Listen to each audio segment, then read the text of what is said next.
In this video, we introduce our drum-based units and the components inside and thoroughly review how they work. It will make more sense if you have already viewed the misting fundamentals videos and are familiar with the concepts introduced in those videos. The largest and most noticeable component of the unit is the reservoir. The most common reservoir is a black, high-density polyethylene 55-gallon drum. We also sell our drum-based unit mounted to the top of a 125-gallon reservoir, which looks like this. The controls, motor, and pump are identical for both units, which means they are both capable of driving the same number of nozzles. The additional volume in the 125-gallon reservoir is useful only in lengthening the period between refills if you've got a large nozzle circuit. When you remove the weatherproof cover from the unit, you'll expose a plastic shell with a hinged cover that protects the unit's digital controller. The controller is recessed into a cavity in the shell. You'll also see a pressure gauge recessed into the shell which displays the pressure at the pump and a port that provides access to adjust the pressure. Also note the fitting that accepts the tubing for the nozzle circuit. Remove the plastic shell and you'll see all the components. The controller is the brains of the unit and has a small liquid crystal display and a very intuitive user interface with only 4 buttons.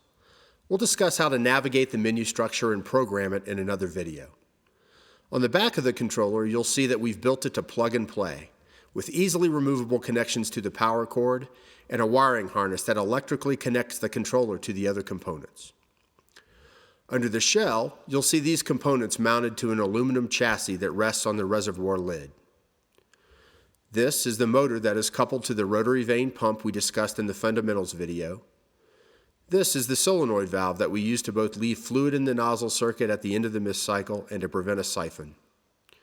This component is an electronic flow meter that we've incorporated into our leak detection feature.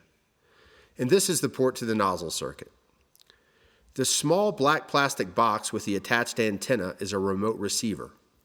This component will cause the unit to activate when it receives a signal from a handheld remote transmitter that is included with the unit.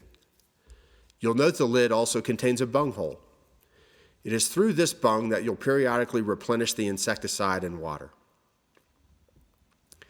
In MistAway's drum units, the controller keeps up with the volume of fluid remaining in the reservoir by calculating it, rather than actually measuring it.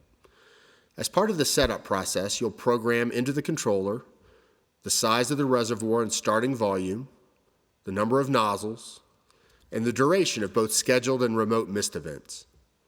You'll also either accept the default value or change a value which represents the average flow rate of a nozzle on the system.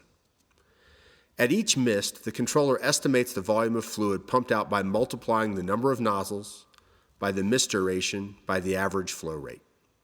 It then subtracts that from the previous total to estimate a new total. Misting is suspended when the controller calculates the drum is empty.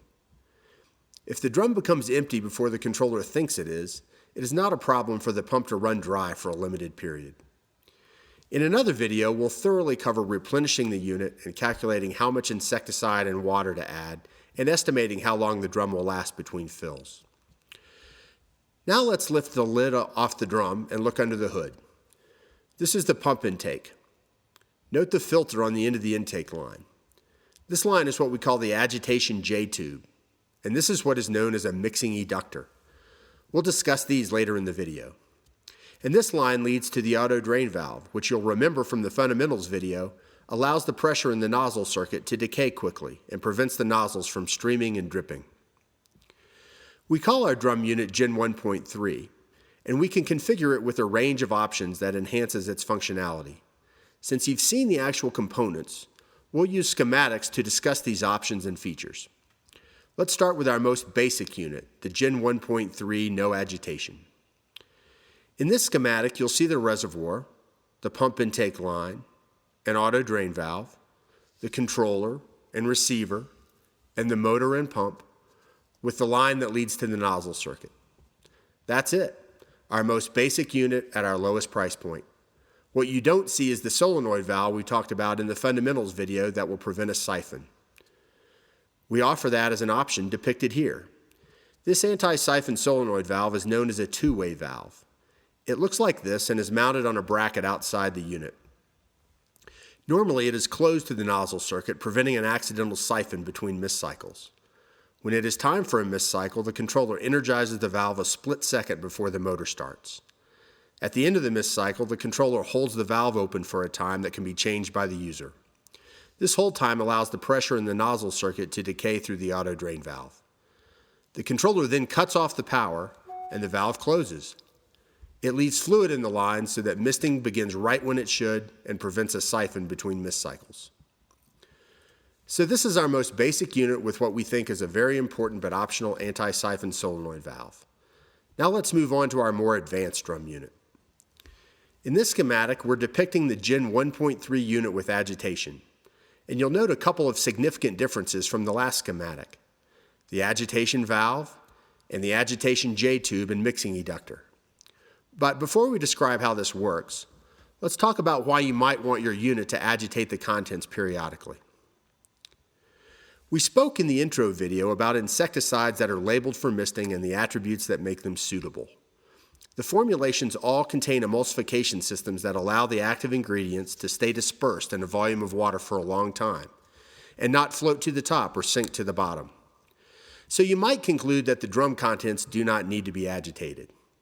That may be true in a clean laboratory environment, but in our experience, when the units are in the field and subjected to a wide variety of water chemistry and very large temperature changes, it is not. The drums need to be agitated. The problem is, to use a scientific term, scunge, like this.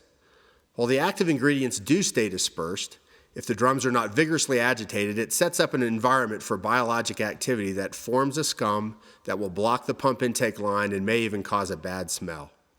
So we think it's important to incorporate agitation into the drum units. You shake up your orange juice, don't you? And our customers agree. About 95% of the drum units we sell have agitation. Now let's go back to our schematic and review how our agitated drum unit works. This is the agitation valve, and it looks like this. There are two paths for the fluid to flow through this valve. When the valve is energized, the fluid will flow out to the nozzle circuit, just like the two-way anti-siphon solenoid does on the non-agitated unit. When it is time for a mist cycle, the controller energizes the valve a split second before the motor starts. At the end of the mist cycle, the controller holds the valve open for a time. The hold allows the pressure in the nozzle circuit to decay and then cuts off the power, isolating the drum from the nozzle circuit. It is the other path through the valve, when it is not energized, that enables the unit to agitate.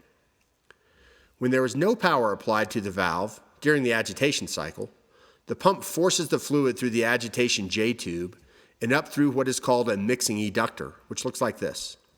There are openings around the bell of the eductor. When fluid is pushed through the eductor, it creates a low pressure region that draws the surrounding fluid into the eductor and out the bell. So the flow that comes out of the bell is a multiple of what goes into the eductor. In our case, it is a multiple of 5.